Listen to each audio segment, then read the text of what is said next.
Office of the European Union in the Open Data Reuse and Innovation sector. These webinars are organized by the Publications Office of the EU, following the conference we organized in 2019, EU DataViz. Today, we have the honor to have with us Matteo Bonera, who will present to us how to discover and explore the greatest masterpieces of two artists, Leonardo da Vinci and Raphael, in a very novel way. About our speaker today, Matteo is the creative director of the visual agency and professor at the Politecnico di Milano. He loves drawing and started studying architecture and graphic design at university, where he fell in love with post-production and video for advertising and cinema. After university, he learned data visualization and became the creative director and started teaching the very same year. We had the opportunity to welcome him as speaker in the EU DataViz conference 2019. Before we start, please make sure to mute your microphone and to switch off your video for a smooth presentation.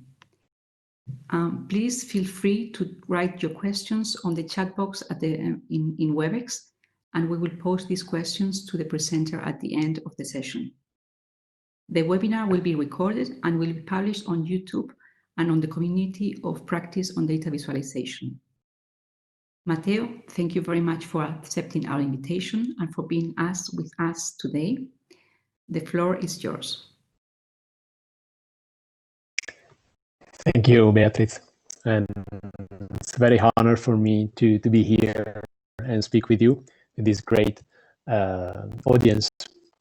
So I start my talk speaking about myself a little bit, just so you know who you're talking to. I'm Matteo. I am a creative from Brescia, a town in the northern Italy, 100 kilometers from Milan, where I live now.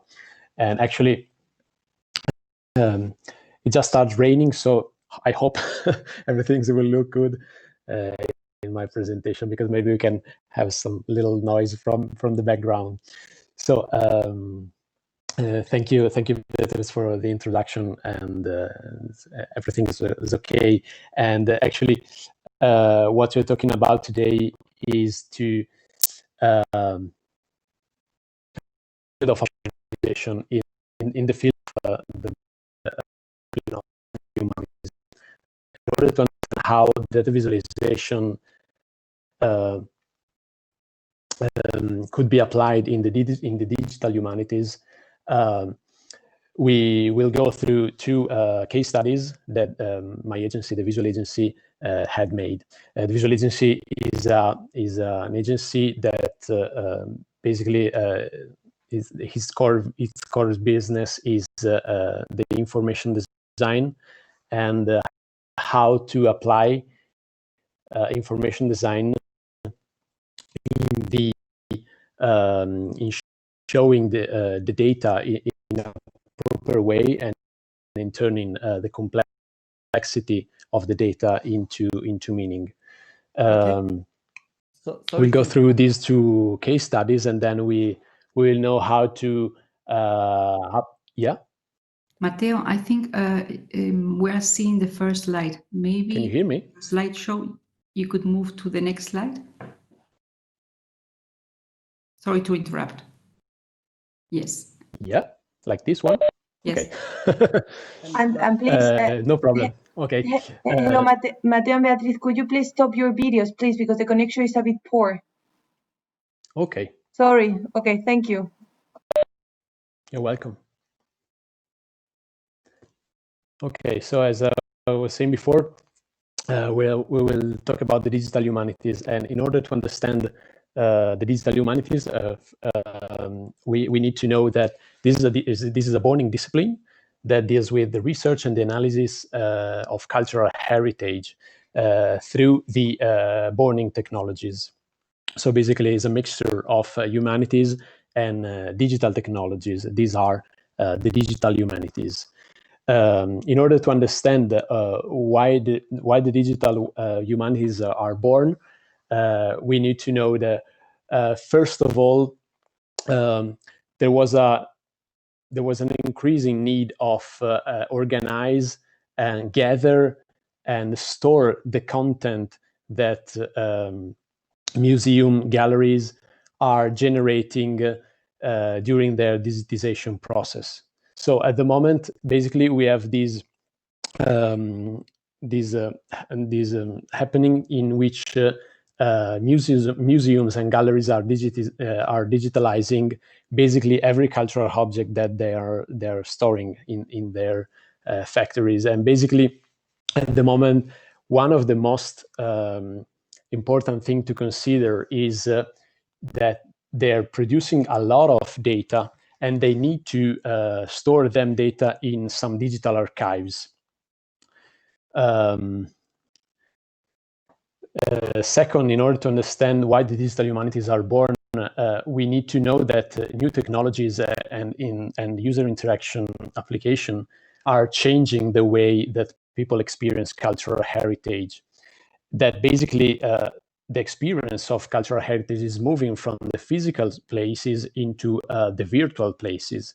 For example, we have here a very famous website that probably all of you know, the Google Arts and Culture website, which gather a huge amount of paintings and images of cultural heritage pieces of art.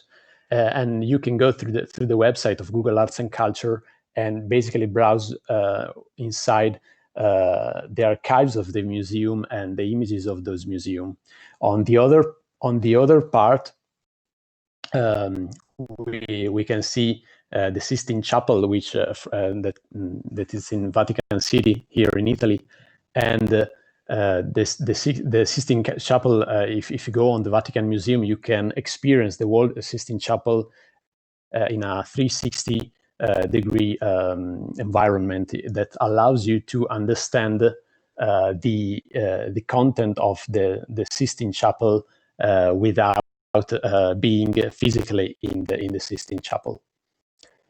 So about today, actually the audience of the digital humanities is shifting from the domain experts, that are the guys that are digitalizing the content of the cultural objects inside the museum and galleries, and the audience, as I was saying, is shifting from the domain experts to the general public.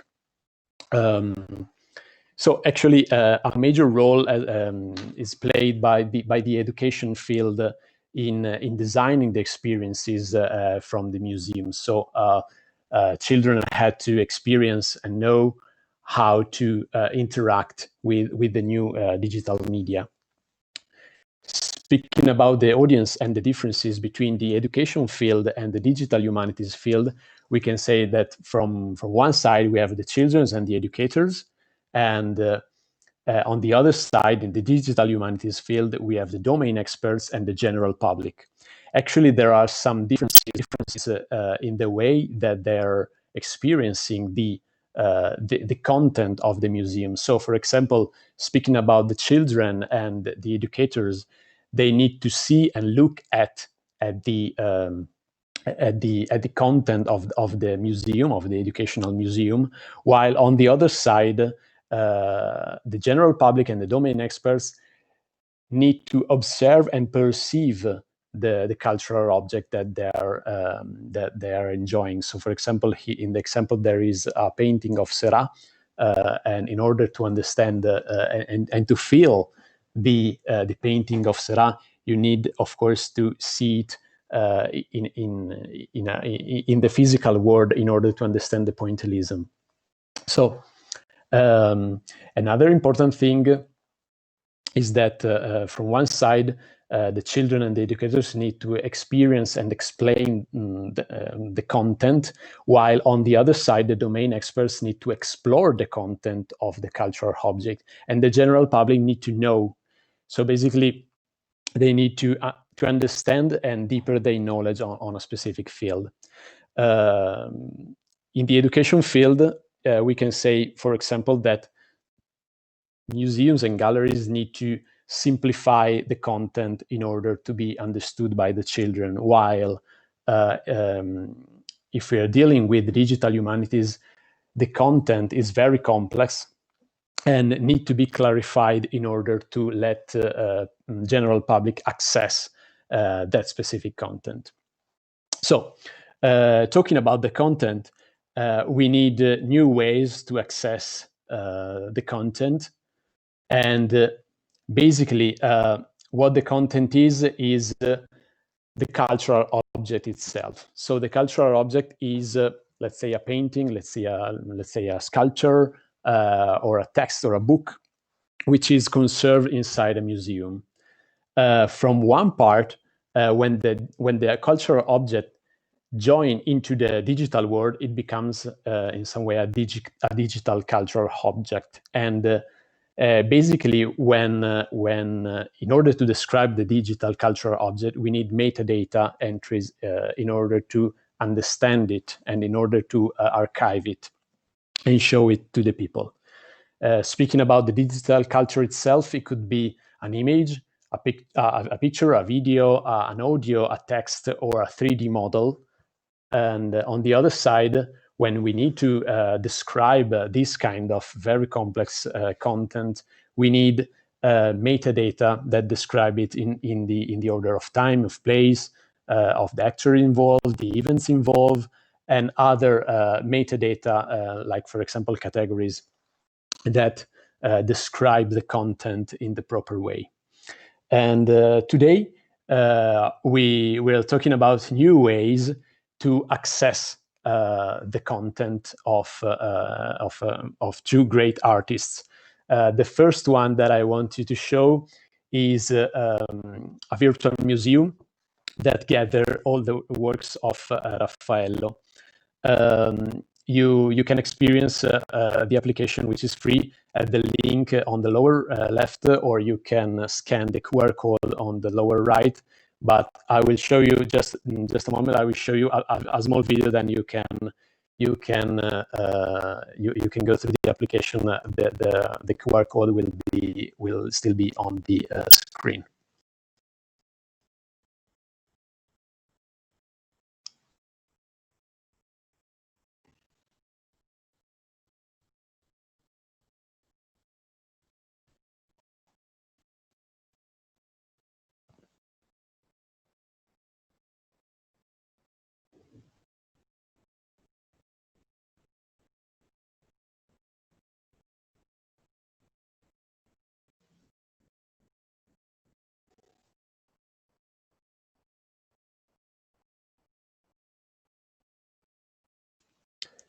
So this application has been wanted by Musement, which is the client who briefed us in order to build an application that celebrate the 500th anniversary of the painter's death.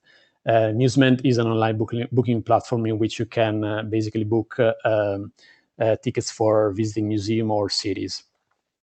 Speaking about the data behind this application, we of course have the digital cultural objects, which are the images of the paintings of Raffaello. Raffaello made 145 paintings and frescoes during his whole life, and or at least 145 paintings came to us. And actually, he was even a poet. But actually, we wanted to concentrate ourselves on the paintings of Raffaello. Speaking about the metadata behind this application, of course, this is a screenshot from the Italian database of Raffaello's paintings. Every line of this database is a painting of Raffaello, and in this specific database, we have a lot of data talking about the paintings. We have, of course, the time, which actually is the year in which Raffaello started to paint that specific work, and the year in which he finished the work. We have the place, so basically we have the museum in which Raffaello, in which the Raffaello's painting is showed. and we have the city of that museum. We have the author of which, of course, is Raffaello, but actually some of the paintings and fresco have been done by his scholars too. We have the technique of Raffaello that's used in order to make the paintings. So basically, they are frescoes and oil on canvases. And we have other metadata, which of course is the title of the painting, and we have the width and the height of the painting, so the dimensions of the painting, and we have the URL path from Wikipedia in which we collected the images of the painting. So after gathering all the data, we started prototyping how the application would looks like. And first of all, we started our research, focusing our works on the dimensions of the painting. So what you have here is a prototype that have been made in order to proportionate the paintings and the fresco to the original size. So basically, we have the JPEG of the paintings in one hand, and we have the sizes of the paintings in the other, and we combine them in order to stretch the JPEGs files in order to understand the differences that are between these paintings. So these are all the paintings of Raffaello ordered by size. One another important thing that we do while prototyping is searching new ways to understand if we can come up with other metadata. So for example, in this analysis, we try to build other metadata to work with regarding the colors of the painting. So basically, we build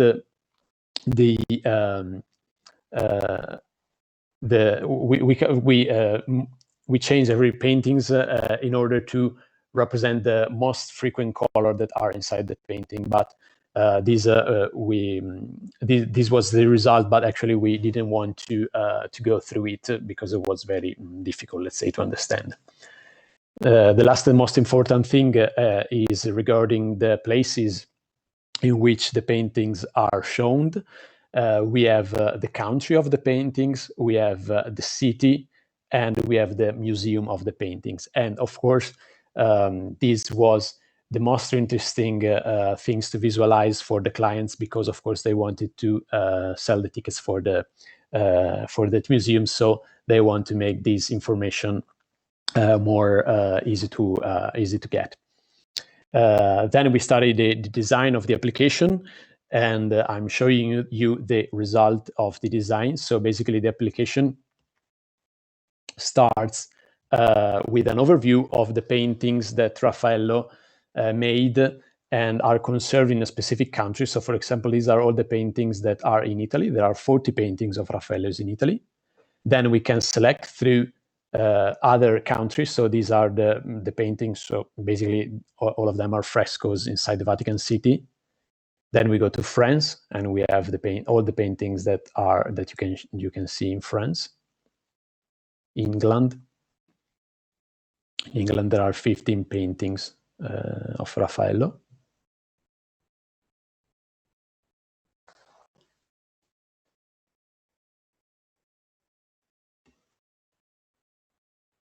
In the lower part of the application, we gather the city that conserved the paintings, and you can go through the cities within the museum that showed those paintings in the city. So for example, we have Uffizi in Florence, we have Borghese Gallery in Rome, we have, for example, Brera Art Gallery in Milan.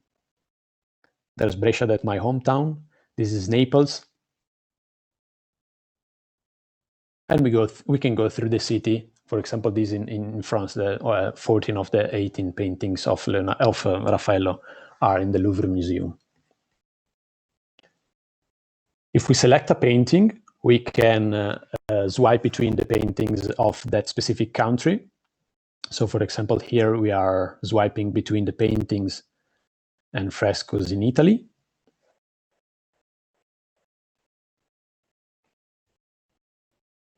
And if we click on the Find Out More button below, we can understand the content of that painting and how the year of production of that painting and the dimension. And we can confront the year of production and the dimension with the wall production of Raffaello. So for example, here we have the School of Athens, which is the biggest frescoes of Raffaello. But if we move from to the other paintings, we can see that the data are moving and allowing us to relate the opera with all the other works of Raffaello. One last important thing is that, of course, we can click on the link of the museum, and if we click on the link on the museum, we are not going at the museum website, but we're going on the museum website, in which you can buy the ticket of the museum. So what are the takeouts of this project? The most important takeouts of this project is the accessibility. We started working on this project before the lockdown. We didn't know what actually happened, and we decided to design this application as a mobile first, and then optimize it for desktop and tablet. And this application is still free, and you can enjoy the application even today. So the second case studies that I want you to show is speaking about another great artist from Italy, which is the author of the Mona Lisa. Probably all of you know the Mona Lisa, but just a few of you maybe know the Codex Atlanticus of Leonardo da Vinci. We'll understand in a little what it's about. So these case studies show how to use the data visualization in order to access Leonardo da Vinci's biggest work, which is the Codex Atlanticus. So this is a small video cover for you.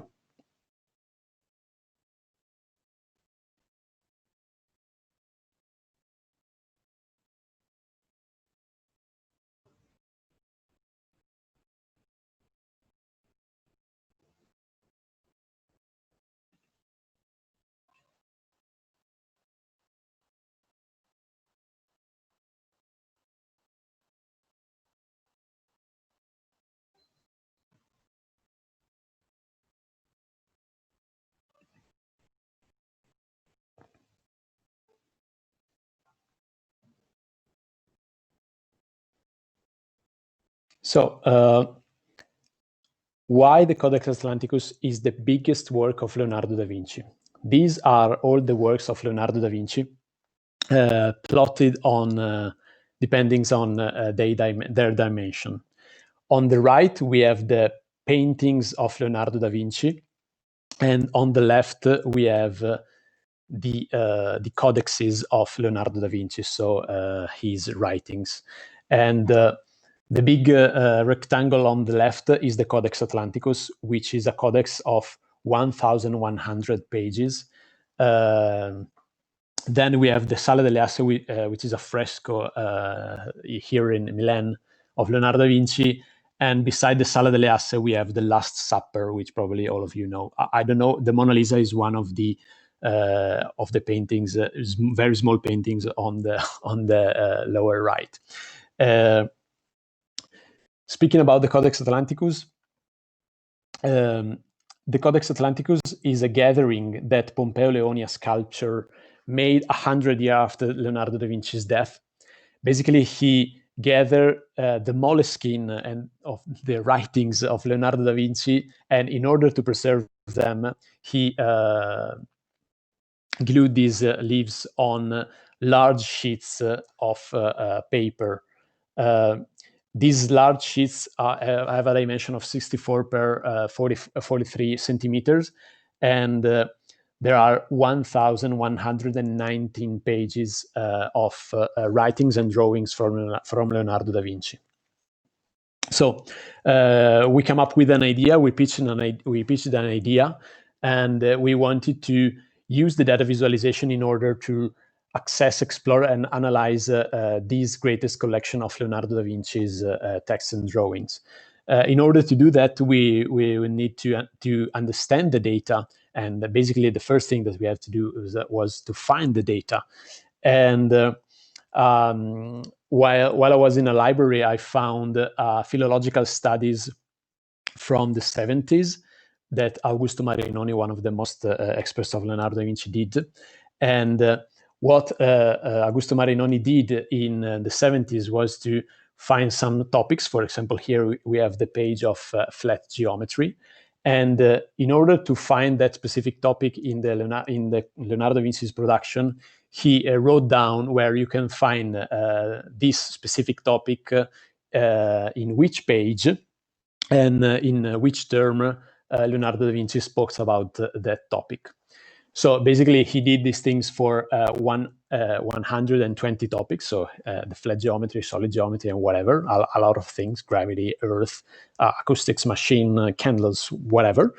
And in order to understand this complexity, which are, of course, a lot to digest, we gather all these 120 topics into 5 macro subjects. So the 5 macro subjects are geometry and algebra, physics and natural sciences, tools and machine, architecture and applied art, and human sciences. And in order to understand, basically, while doing a reverse engineering of this database, we've been able to understand how many times and how many occurrences of that specific subject came up during the whole life of Leonardo da Vinci. You have to know that the Codex Atlanticus gather writings and drawings of Leonardo da Vinci from 1478 to 1518. So basically, for 40 years of his life, it was started from when he was 30. And the drawings, the last drawing is from 1518, which is 1 year before the death of Leonardo da Vinci. One important thing about the time is that Augusto Marinoni, the philologist, have been able to estimate the proper year in which Leonardo da Vinci draw or write that specific page. And thanks to this, we've been able to build a very interesting visualization in which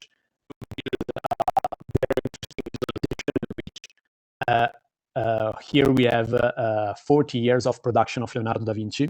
We have the 5 macro topics, and we see how many times he speaks about that specific subject in that specific year. And it's very interesting because, for example, if we focus ourselves on the pink subject, which is tools and machine, the tools and machine, Leonardo da Vinci wanted to speak about tools and machine the first part of his life. So when he was 30, and when he became like 50, started to think about other things. For example, geometry and algebra, which is the green topic. So you can easily see that geometry and algebra and physics and natural sciences had become the most interesting subjects for Leonardo da Vinci during the last part of his life. Speaking about the data of the application, of course, we need the images of the Codex Atlanticus. So we need 1,100 images per tube, because we have the recto and the verso, which is the front and the back of the page. And basically, all the data inside this application could be represented in this way. So the digital culture object is the Codex Atlanticus, and are the pages of the Codex Atlanticus in which we have the image of the page and the text of the page, and on the other part we have the metadata speaking about that page. We went through a design process which have been quite complicated and very long. We started ourselves gathering the data. We haven't been able to gather the data. We just have that book, and of course we haven't been able to run a OCR software in order to copy the content of this philological study from the 70s. So we had to copy the content of 100 pages by hand. So it took a month in order to build the database. Then we went through the concepts idea. So we started sketching idea on how the application looks like, and these are one of some of the sketches, original sketches that I made to represent the data inside the application. Then we went through the design process, the actual design process, so the UX design, the user experience that people could go through in order to get the complexity of this content. We made the UI design, the visual design, the prototyping, and then we come up with the final design. This part lasts for 3 months, let's say. And then we went through the implementation, so the coding part, and that took actually 6 months. And let me greet these plus 8 people, because actually are more than 8 people that worked for 10 months on this project. So what about the application itself? You can see the application at this website. I strongly suggest you to go through the website on your computer, not on the mobile, because the mobile is available, but is a reduced version of the application. So if you go to codex-atlanticus.it, you can go through the application. Speaking about the data visualization and the page model that we come up in order to represent the content of a specific page, we proportion areas in order to understand how many subjects are present in that specific page. So we have a proportional page module, and then by the repetition of this module in the general overview of the application, we know and we can have a clear overview of the 1,100 pages of the Codex Atlanticus. After that, an important thing of the application is the subject filter, which is on the right. You can interact with the subject filter and basically sift the pages that you want to discover. And in just a few clicks, you can filter the pages that you're looking for.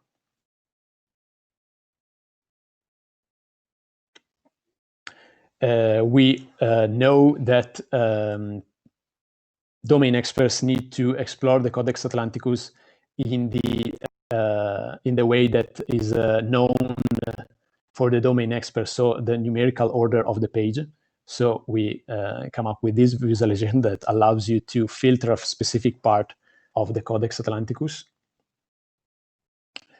But another important thing is that we've been able to show the chronological order of the page of the first time. So basically, we've been able to unbound the original Codex Atlanticus and rebuild the proper order of the Codex Atlanticus. And here we can see that, for example, the interaction with the filter can select just the page of a specific period of time.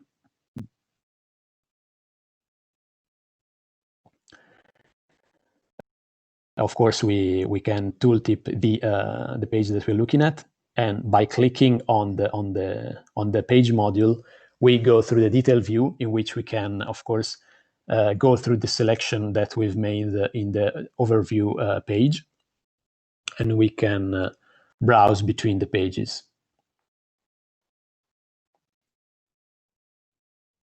Another important thing that we've been able to do is that we can know the page details. So in the left part, we see the texts and which are on the front and on the back of the page, gathered and organized by topics.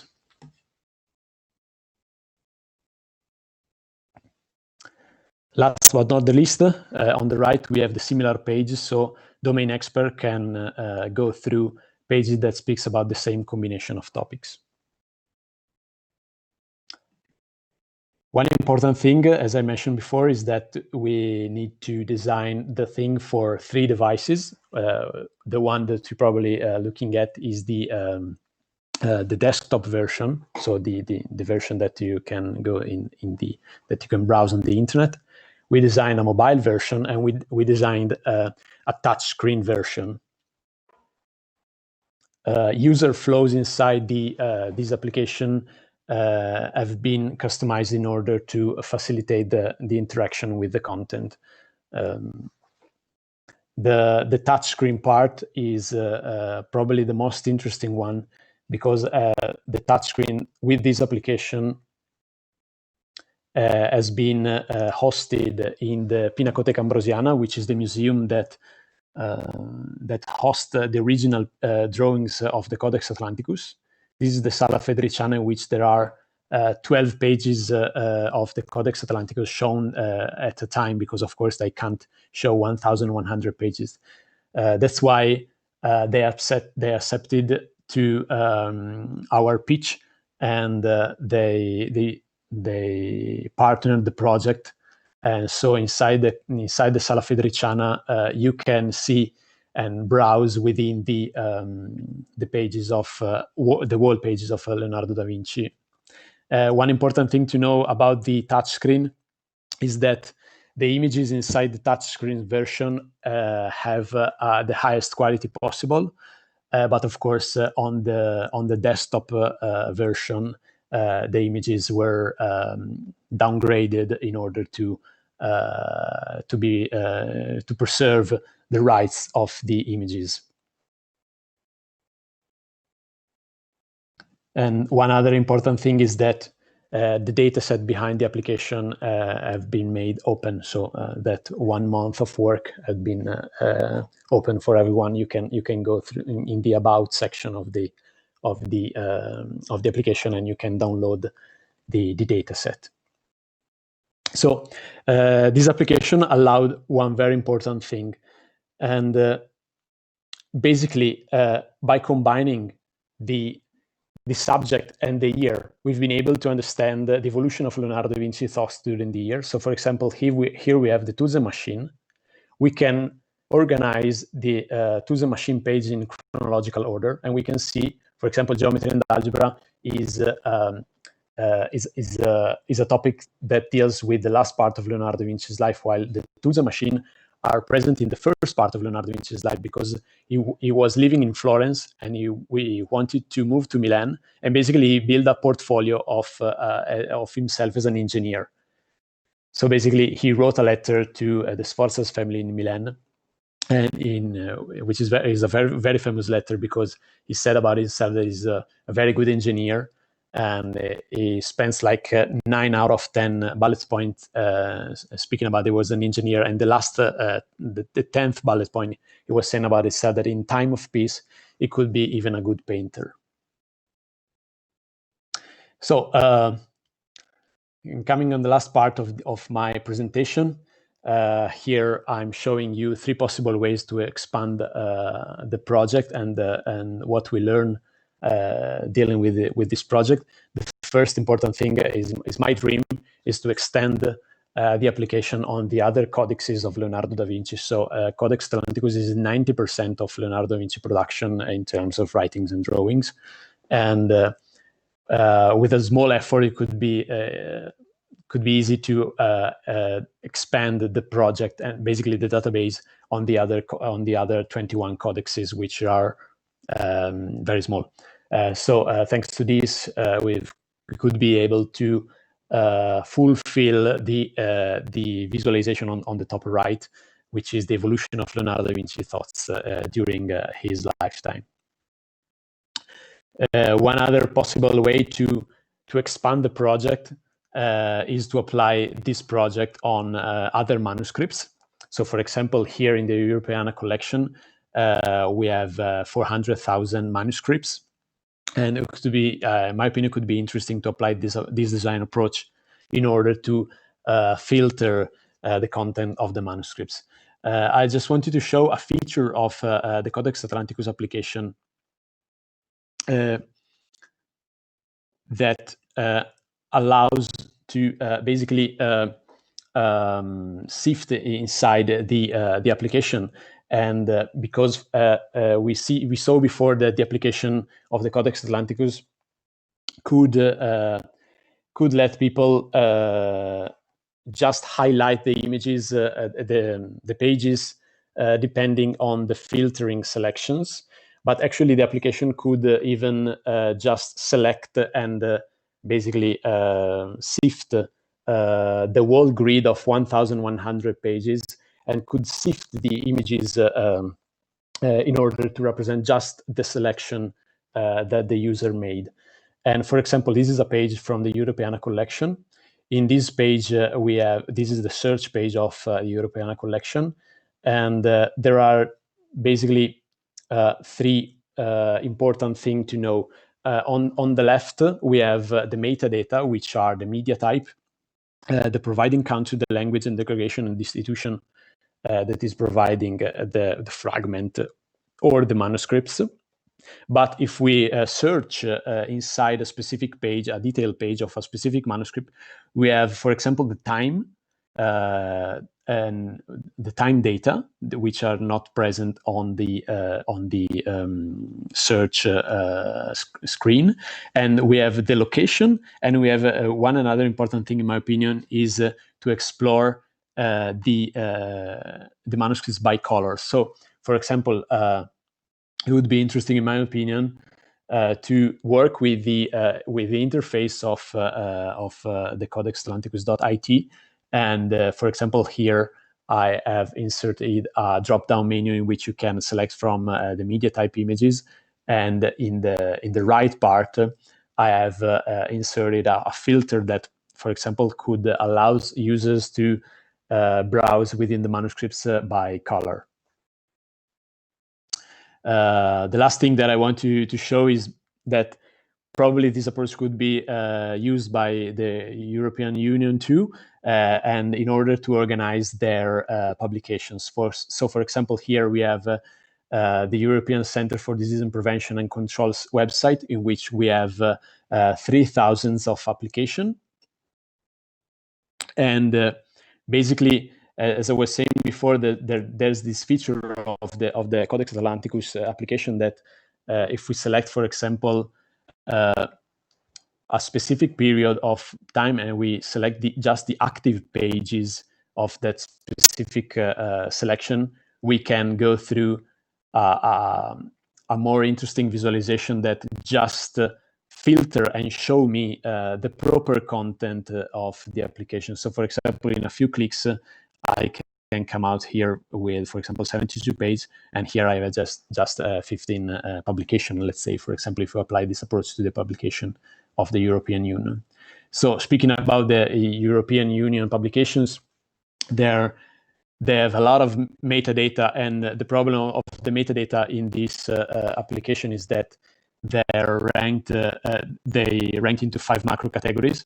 But if I have to drop down the whole selection of the macro categories, I have to scroll a lot on the page in order to filter the publication. And we have 2 other important things, in my opinion, which is the time. So we can apply the time in order to filter the content, and we have the relevance index, which is actually I don't know what it is, but it could be very interesting to understand and to apply as a search filter. So these are the drop-down menus, which is very difficult to interact with. But for example, if we apply the approach of the Leonardo da Vinci application to the European Union publications, could be we could have an overview of like this. On the right, we can extend the subject category to the public health area or the infection database, and we can have these filters in order to filter the previous grid. We can have the chronological order, which could be very interesting from 2004 and 2020. Maybe we can find some patterns in this application. And we can, for example, go through to the publication in alphabetical order or the number of issue, and we could, for example, represent within this chart the number that people reads that specific document, or we can build the visualization on the relevance index per publication. Of course, we can integrate the visualization with the selection of media types. So, for example, people could use this application to go into the publication itself or other type of media or the country. So in my opinion, it could be very interesting to have something like this applied on the European Union publications. Just 3 takeouts about this presentation. Then I will switch to the question and answer. The first takeout is that data visualization is a tool to access the digital cultural object in a few quick clicks. So as I see here, we can just select with just a few clicks, we can select the content, even if we are not domain experts. The other important thing is about the integration of data visualization and interaction design, in which, for example, here we have buttons that behave like that provide feedbacks, visual feedbacks on the selection, and provide a quantitative feedbacks on the selection. The last and the most important is that digital humanities make arts and culture accessible for free for everyone and everywhere. That is very important in a period like this one. Thank you. Thank you very much, Matteo, for this presentation and for bringing culture and these beautiful works of art closer to us in our screens. We will now start with the question and answer session. We have some questions from our participants, and I will start with the first one.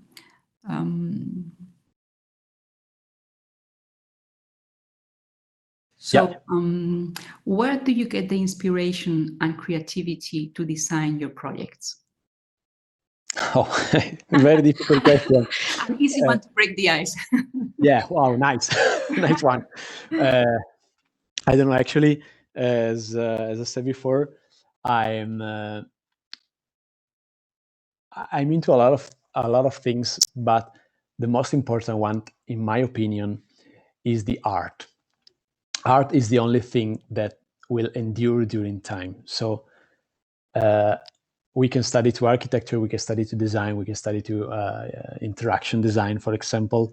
But the most important thing for me is learning how for example, the painters worked on specific project, because we see at paintings from Raffaello's and Leonardo and whatever, as paintings that are masterpiece, but actually all of these paintings were commissioned by, for example, the Pope.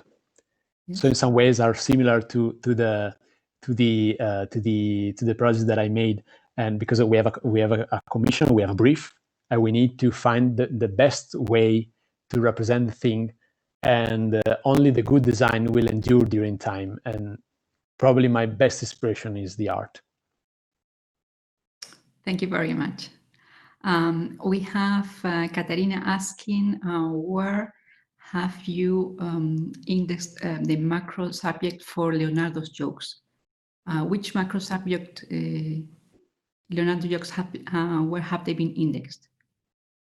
The jokes? Yes. Yeah, actually, there was a 6th category, which I didn't mention before, which is the extra category. Yeah. So you can find in the application, you can find some parts of the page which are gray. These extra categories is dedicated to jokes, to the name of places, so geographical name of places, and to the name of people. So, for example, when Leonardo da Vinci spoke about, I don't know, Pythagora, we define that category as a extra category, which in order not to lost that piece of information. Okay, thank you. 2 more questions.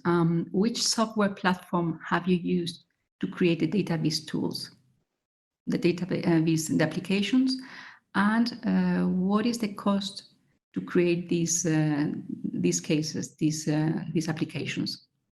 Okay. speaking about the technology, the application have been developed in JavaScript. We use some specific libraries, and we made some custom visualization in order to come up with the design. So we developed the application on Vue.js. The overview application, the overview visualization, so this one with the page modules and the grid have been developed in Canvas.js.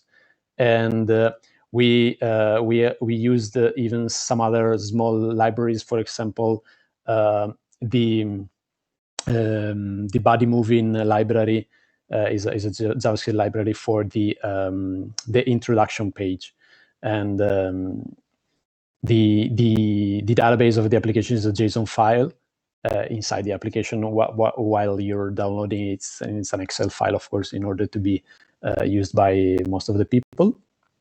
And regarding the cost of the application, is a self-initiated project, so we don't have a proper amount of money, but we have a proper amount of time, which is the one showed in the slides of the design process, which actually endured for 10 months. The application have been published on April 2019. Okay, and related to this, I also have a question. Are these applications free, or does the user need to log in and pay any fee? Both of the applications are free. In all three formats that you mentioned, the desktop, the mobile, all three available formats are for free? No, just the desktop version and the mobile version are free. In order to view the touch screen, you have to go inside the museum. So in order to, if you want to see the images in the highest quality possible, you have to go inside the museum. But on the application, just let me say that on the application that you can find on the internet, the images are 2000 pixel wide and height, so are quite good in order to understand the content of Leonardo. Okay, the definition is quite good. A related question on the pictures. Were the pictures of the Codex pages taken from old microfilms or newly photographed with digital devices? Sorry, can you repeat? Yes, if the pictures you have used for the Codex pages, they come from old microfilms, or if you have used some new digital devices to take pictures of the microfilms. Okay, so this is a thing related to the rights of the images. Actually, we've used the digitization of the images from Hoepli, and that should come from, I don't remember actually, it's from the 90s or from the first part of 2000. Okay, thank you, Matteo. One more question on the design process. Where do you start? How do you mentioned that you get insights. First, you need to get insights into the data. How do you find these insights into the data? Insights to the data could be found in two ways. The most predictable one is by prototyping, but actually prototyping takes time. So you have the second approach, which is intuition. Intuition could be applied into prototyping. So you have an intuition inside the data with just small, I don't know, insights that you can have on the subject, and or speaking about the domain experts of that subject. And in my opinion, intuition could brought to a prototype that will verify your intuition, or in some other way, you just have the intuition and you can go ahead and find if actually the data can provide an insight, a specific insight of the application. For example, speaking about the Leonardo da Vinci portfolio and what he made in 1480 in order to build his own portfolio. We know the biography of Leonardo da Vinci, and we knew that the application would able people to let's see this thing in the application. Mm-hmm. Talking about prototyping and using intuition, how do you get feedback from your users? Once you have a prototype, how do you test it, and how do you get feedback from your users? Yeah, actually, the most interesting part of the prototyping of the user testing, of Leonardo da Vinci's application was to host the touchscreen in our office and let people try to interact with it. Because of course we are UX and UI designer, but we are more into the interaction of that people have on computer.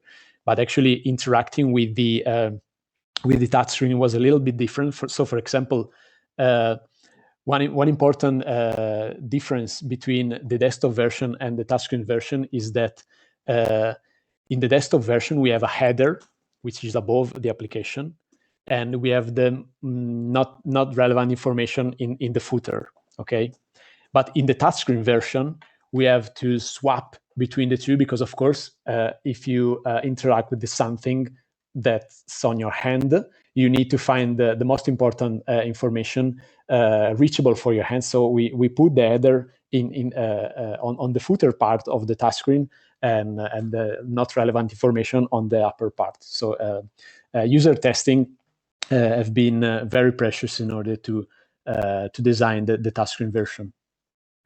Okay, so user testing, you mentioned that you leave the touchscreen on the office. How big is the team? You showed us the picture of your team, but in the office, how big is the team? And a related question is, what are the different profiles involved for any project of this kind? Different kind of profiles and amount of people you need, members for these kind of projects. Okay, so the teams of the visual agency at the moment are 20 people, and we can say that we have like 15 designer these people, and in order to build a digital project, basically we need any profile available on the market. So starting from the design, we have user experience designer, we have user interface designer. We have a specific designer that called information designer, which deal with the data visualization part. And after that, we have basically the profile which are more on development part. So are, for example, engineer and creative technologist, front-end developer, and back-end developers to deal with the database part.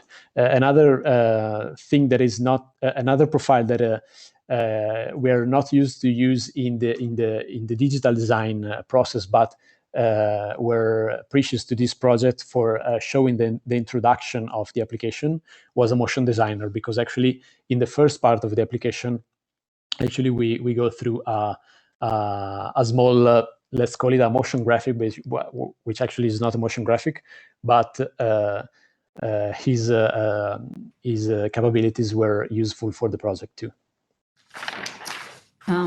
Thanks, Matteo. Time for one more question, and then we can close this interesting talk. Is some of the metadata indexed using ontologies, and if so, which one? Actually, the most difficult thing, the most difficult choice, let's say, in order to build an ontology on the data was the gathering of the 120 topics which come from the philologist Augusto Marinoni. But the 5 subjects, we decided to come up with 5 subjects, because Leonardo da Vinci's topics could be organized into, I gather, like 20 ways to organize the thoughts of Leonardo da Vinci. Some of them are 20 topics, 20 macro topics. Some of them are 15, 12, whatever.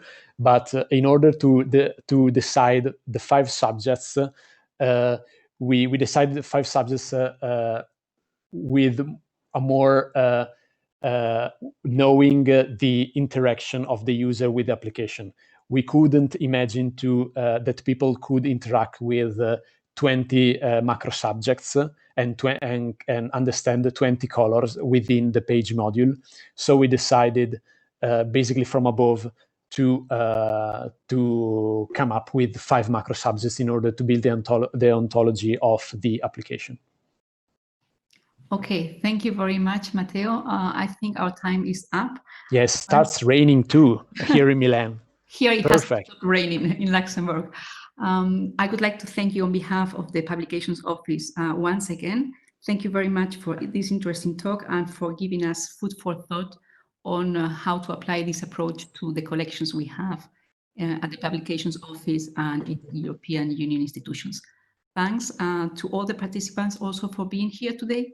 The next webinar will take place on the 23rd of October, and the sessions will be available via EULearn. Stay well, stay safe, and have a great weekend. Thank you, everyone. Thank you, everyone. Thank you. Thank you, Matteo. Have a nice day. Goodbye. Thank you. Thank you. Thank you. Thank you. Bye-bye.